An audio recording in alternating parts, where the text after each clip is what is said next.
Go'zallik standartlari ular kelib chiqqan madaniyatlar kabi xilma-xil bo'lib turli jamiyatlarning qadriyatlarini, tarixini va muhitini aks ettiradi. G'arbda ko'pincha simmetriya va yoshlik ulug'lanadi. Osiyoda esa oq teri va nozik yuz chiziqlari ustunlik qiladi. Butun dunyoda bu ideallar tubdan farq qiladi, ammo bir narsa o'zgarmay qoladi. Go'zallik bu o'zini ifodalash va shaxsiylikning kuchli shaklidir. Bu hech qayerda Afrikadagi kabi yaqqol namoyon bo'lmaydi. Bu qit'ada go'zallik ko'pincha g'ayrioddiy, ramziy va ba'zan hayratlanarli darajada noyob shakllarda ulug'lanadi. Afrikaning maftunkor go'zallik standartlari dunyosini o'rganamiz. Ular go'zallik haqidagi barcha tasavvurlaringizga qarshi chiqadi. Demak, assalomu alaykum. Ekran oldiga yaxshilab joylashib oling, like bosishni unutmang. Efiopiyadagi Omo daryosi vodiysida Mursi va Surma qabilalari la plastinkalarni dunyodagi eng mashhur va hayratlanarli kosmetik amaliyotlardan biriga aylantirdilar. Tasavvur qiling, tarelka kattaligidagi loy yoki yog'och diskni ushlab turish uchun labingizni cho'zasiz. Ha, bu eshitilganidek g'alati. Bu qabilalardagi yosh ayollar uchun bu jarayon o'smirlik davrida boshlanadi. Ularning pastki lablari teshilib, unga kichik plastinkalar kiritiladi. Vaqt o'tishi bilan kichik plastinkalar o'rnini tobora kattaroqlar egallaydi. Asta-sekin labni cho'zib borishadi. Mursi uchun lab plastinkalari shunchaki moda bayonoti emas. Ular yetuklik, ijtimoiy mavqe va oila boyligini ifodalaydi. Plastinka qanchalik katta bo'lsa, ayolning oilasi shunchalik ko'p molni sep sifatida so'rashi mumkin. Bu plastinkalar Mursini qo'shni qabilalardan ajratib turadigan o'ziga xoslik belgisi hamdir. Ayollar o'z plastinkalaridan juda faxrlanadilar. Ularni ko'pincha murakkab va shaxsiy naqshlar bilan bezatadilar. Garchi bu an'ana ayniqsa yoshlar orasida asta-sekin yo'qolib borayotgan bo'lsa-da, u hamon go'zallik mos kelishda emas, balki ajralib turishda ekanligini ko'rsatuvchi yorqin misol bo'lib qolmoqda. Simmetriya va mukammallikka mukkasidan ketgan dunyoda Mursiylar haqiqiy go'zallik, murosasiz doyurak, noan'anaviy va hatto biroz hayratlanarli bo'lish mumkinligini isbotladilar. Go'zallik tanlovlari haqida o'ylaganingizda ehtimol sahnada turgan qizlarni tasavvur qilasiz. Biroq Nigeriyaning Vodabe xalqi bu g'oyani butunlay ag'dar-to'ntar qiladi. Bu yerda ayollar emas, aynan erkaklar eng go'zal unvon uchun bellashadilar va bu raqobat juda shafqatsiz. Har yilgi Grevol festivalida yosh Vodabe erkaklari o'zlarining eng yaxshi xususiyatlarini ta'kidlash uchun murakkab yuz bo'yoqlari bilan to'ldirilgan yorqin liboslarni kiyib oladilar. Ularning maqsadi hakamlik qilayotgan ayollarda yaxshi taassurot qoldirish. Ammo gap faqat tashqi ko'rinishda emas. Yigitlar ko'zlarini charaqlatib, jilmayib, oq tishlarini ko'z-ko'z qilib raqsga tushadilar. Bular Vodabe madaniyatidagi go'zallikning ikki asosiy belgisidir. Ularning bo'y basti va xarismasi ham to'la namoyon bo'ladi. Festival hazil-huzul ammo chuqur ma'noga ega marosimdir. U qabilaning erkaklik va go'zallik ideallarini aks ettiradi. Bu qiziqarli rollar almashinuvi va umum qabul qilingan gender me'yorlariga qarshi chiqadi va ishonch hamda iste'dod go'zallikni yangicha belgilay olishini isbotlaydi. Go'zallikni qayta idrok etish haqida gapirar ekanmiz shimolga, o'z standartlarini mutlaqo boshqa darajaga ko'targan berberlarga boraylik. Shimoliy Afrikaning shamollari esib turuvchi sahrolari va tog'larida berber ayollari, hatto erkaklari ham yuzlarida faxr bilan go'zallik tashiydilar. Bu so'zma-so'z ma'noda. Ko'zlar atrofida iyak va yonoqlarda joylashgan bu murakkab tatuirovkalar shunchaki bezak emas. Har bir ramz nikoh, farzand tug'ilishi yoki hatto ruhlar bilan aloqa kabi muhim voqealarni qayd etib, bir tarixni so'zlab beradi. Xina yoki indigo kabi tabiiy bo'yoqlar yordamida yaratilgan bu tatuirovkalar yovuz ruhlarni qo'shiradi va omad keltiradi deb hisoblanadi. Garchi yuz tatuirovkalari an'anasi zamonaviylashuv tufayli kamayib borayotgan bo'lsa-da, keksa avlod vakillari hamon bu ajralib turuvchi belgilarni g'urur bilan taqib yuradilar. Berber ayollari tarixan ulardan o'z shaxsiyatlarini saqlab qolish vositasi sifatida foydalanganlar. Bu ularning o'zligini yo'qotishga uringan dunyoga qarshi turish usuli edi. Bu shoir singari nozik va berber manzaralari kabi qat'iy go'zallik standartlaridir.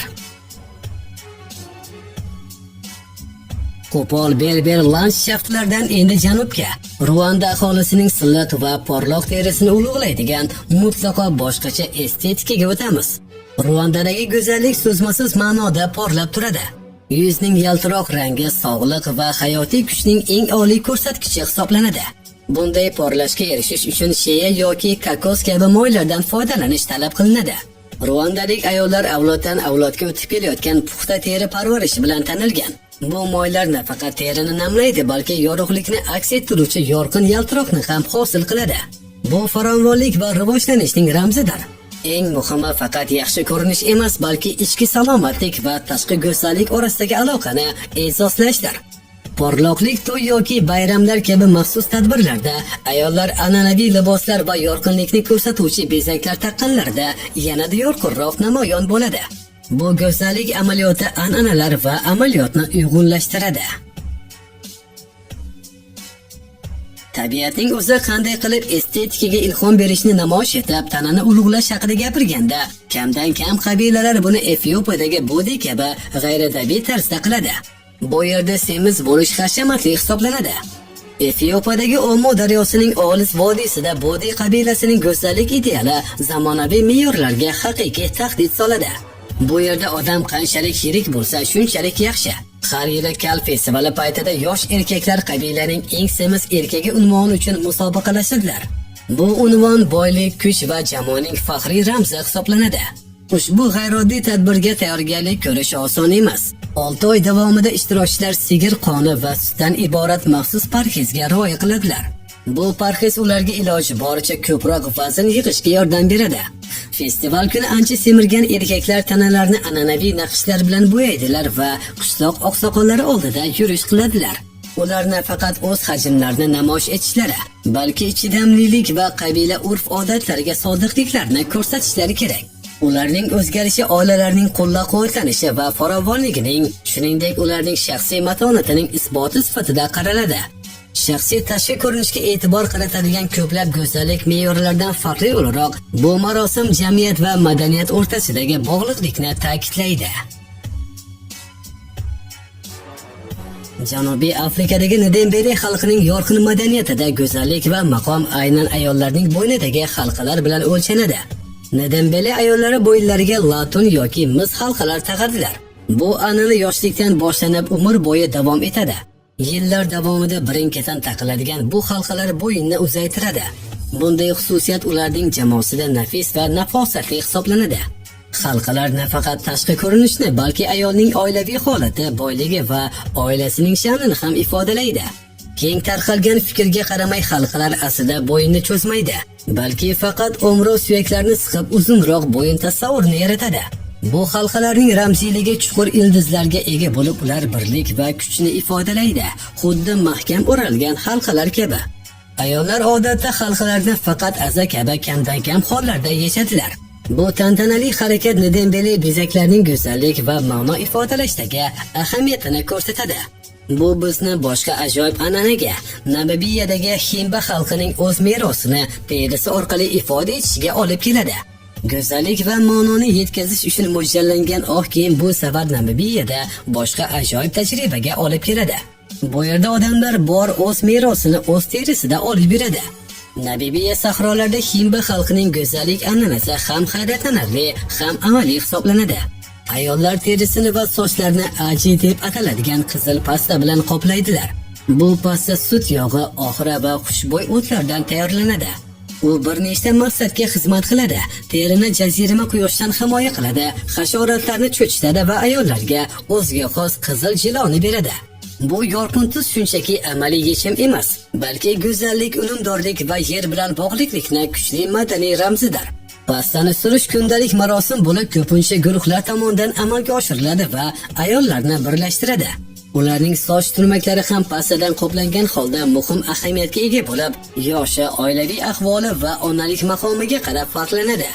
Soch turmak yaratish birinchi soat vaqt olishi mumkin va ular go'zallikni yanada ta'kidlash uchun munchoqlar va chig'anoqlar bilan bezatiladi. Himbalar o'z an'analarini bunday vizual jihatdan hayratlanarli amaliyot orqali saqlab qolishga sodiqligini ko'rsatadi. Bu esa madaniy o'ziga xoslikning muhimligini ta'kidlaydi.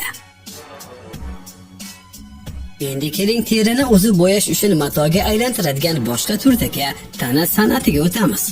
Ko'plab Afrika qabilalari uchun go'zallik simmetriya yoki silliqlik emas, balki teriga o'yilgan murakkab tarixlarda namoyon bo'ladi. Chandiqlar bu qadimiy amaliyot bo'lib, unda o'tkir asboblar yordamida tanada ataylab qavariq chandiqlar yaratiladi. Janubiy Sudanda yashovchi Dinka va Efiopiyada istiqomat qiluvchi Kara kabi qabilalarda bu chandiqlar shaxsiyat, kuch va go'zallikning belgilari sifatida xizmat qiladi. Har bir chandiq o'ziga xos tarixni, marosimni, shaxsiy yutuqni yoki ma'naviy e'tiqodlar bilan bog'liqlikni ifodalaydi. Chandiqlash jarayoni zaif asabliylar uchun emas, bu chidamlilik va matonatni sinovdan o'tkazadigan og'riqli marosimdir. Bu sifatlar ushbu jamoalarda yuqori baholanadi. Ayollar ko'pincha o'zlarining jasurligini namoyish etish va jinsiy yetilish yoki onalik kabi muhim hayotiy bosqichlarni belgilash uchun tana va yuzlarini murakkab naqshlar bilan bezaydilar. Chandiqlar ularni yanada ko'zga tashlanadigan va bezakli qilish uchun kul yoki bo'yoqlar bilan kuchaytiriladi. Garchi bu amaliyot zamonaviylashtirish tufayli kamroq tarqalgan bo'lsa-da, u chandiqlarni tashuvchilar uchun go'zallik va bardoshlilikning kuchli ramzi bo'lib qolmoqda. Terini o'yishdan tortib tishlarni sharhlashgacha Afrikada amal qilinadigan g'alati go'zallik an'analariga sho'ng'iymiz. Markaziy Afrikaning ayrim qabilalarida go'zallik qurbonlik talab qiladi maqoli eng yuqori darajaga yetkazilgan. Tishlarni charxlash, odamlar tishlarini o'tkir uchburchak shakliga keltirish. Bu ham estetik, ham madaniy ahamiyatga ega amaliyotdir. Botva va Man kabi qabilalar uchun o'tkir tishlar jozibadorlik, o'ziga xoslik va hatto g'ayritabiiy kuchning belgisi hisoblanadi. Jarayon oddiy asboblardan foydalanishni va favqulodda sabr-toqatni talab qiladigan puxta va aniq marosimni o'z ichiga oladi. Tarixan o'tkir tishlar ma'naviy e'tiqodlar bilan bog'liq edi. Ba'zi qabilalar bunday tishlar yovuz ruhlarni qo'shiradi deb ishonishgan. Boshqalar esa ularni insonning hayvonot olimi bilan aloqasining belgisi deb hisoblashgan. Bugungi kunda bu amaliyot asosan yo'qolgan, ammo ba'zi jamoalarda bu ajdodlar an'analarini saqlab qolish usuli bo'lib qolmoqda. Tishlarni charxlash ekstremaldek tuyulishi mumkin, ammo bu go'zallik me'yorlari ularni yaratgan odamlar kabi xilma-xil ekanligini va ularning har biri o'ziga xos tarix, shaxsiyat va matonatni aks ettirishini eslatadi.